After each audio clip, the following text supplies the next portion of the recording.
السلام علیکم۔ وعلیکم السلام، کون اور کہاں سے؟ بھائی کیسے ہیں؟ خیریت سے ہیں آپ؟ اللہ کا کرم، کون اور کہاں سے؟ عادل بات کر رہا ہوں حیدرآباد سے۔ جی عادل صاحب۔ جناب میرے دو سوالات تھے۔ جی جی۔ ایک تو یہ کہ اگر کوئی عاشورہ کے دن کسی نے روزہ رکھا اور وہ کسی مجبوری کی وجہ سے 9 یا 11 کا روزہ نہ ملا پایا تو پھر اس کا کیا حکم ہے؟ ٹھیک ہے، اور دوسرا سوال میرا یہ ہے کہ امام علی مقام رضی اللہ تعالی عنہ نے تو سخت بھوک اور پیاسا رہتے ہوئے اپنی قربانی دی، تو ہم جو یہ عاشورے کے خصوصاً کھانے اور پینے کا اہتمام کرتے ہیں، لوگ کھانا کھلاتے ہیں اور پانی پلاتے ہیں، تو کیا ہمیں بھی ان کی اتباع کرتے ہوئے بھوکا رہنا یہ زیادہ درست نہیں ہے اس کے کہ ہم کھانا کھلائیں اور پانی پلائیں؟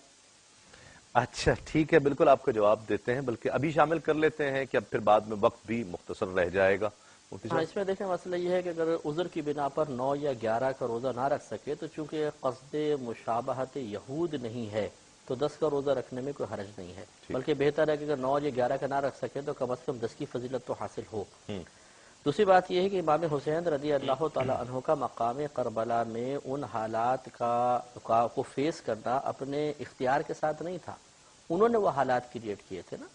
تو اگر امام حسین رضی اللہ تعالیٰ عنہ کے لیے کھانا بھی ہوتا اور پانی بھی اگر وہ کھول دیتے تو یقیناً آپ کھانا بھی تناول فرماتے اور پانی بھی پیتے اور اپنے اہل بیت کو بھی پلاتے، تو وہاں پر ایک آپ کے لیے آزمائش کا موقع تھا۔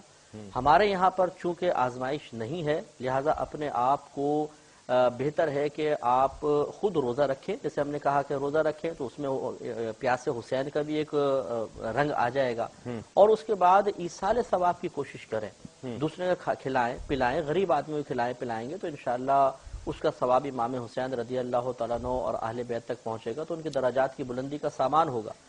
اور ہمارے اس میں ایک بڑی حکمت یہ ہے کہ میدان محشر میں یہ وہ خاندان ہے جو کسی کا احسان اپنے اوپر رکھتا ہی نہیں ہے۔ کیا بات! پہلی بات تو یہ کہ ہماری خدمت احسان نہیں ہے، لیکن ان کی عظمت ہے کہ وہ اس کو احسان سے تعبیر فرماتے ہیں اور نوازتے ہیں وہ کسی کا احسان رکھتے نہیں ہیں۔ ہمیں یقین ہے کہ انشاءاللہ ہمارا ایصال ثواب ان کی بارگاہ میں پہنچے گا تو میدان محشر میں وہ اس کا نفیس بدلہ اپنے نانا جان سے بلکہ اپنے قدرت اختیار سے بھی عطا فرمائیں گے، تو اس لیے ان حکمتوں کو اختیار کرنے میں شرن کوئی حرج نہیں، بہتر ہے۔ مفتی صاحب کی اجازت سے ایک جملہ کہنا چاہوں گا، ایک ہے کھانا کھلانا اور دوسرا ہے کھانا، یہ دو الگ فعل ہو گئے، تو یہ جو اہتمام کیا جاتا ہے کھانے کا نہیں بلکہ کھلانے کا کیا جاتا ہے، اور یہ بالکل یزیدیوں کے عمل کی نفی ہے کہ انہوں نے پانی کو روکا، اس دن انہوں نے اناج کو روکا، تو اس عمل کی نفی کرتے ہوئے ایک حسینیت کا اظہار کرنا ہوتا ہے، یعنی لوگوں کو کھلایا جائے پلایا جائے۔ یہی تو امام حسین کے نانا جان نے فرمایا تھا، پوچھا گیا کہ دین کیا ہے تو آپ نے فرمایا کہ بہتر اسلام یہ ہے کہ لوگوں کو کھانا کھلا، تو اسلام کی تعریف اور اسلام کی تعلیم میں سے ہے کہ لوگوں کو کھانا کھلایا جائے، لہٰذا اپنے لیے روزہ بے شک رکھیں، دوسروں کے لیے آپ کھانا پانی اس کا انتظام کریں۔ ٹھیک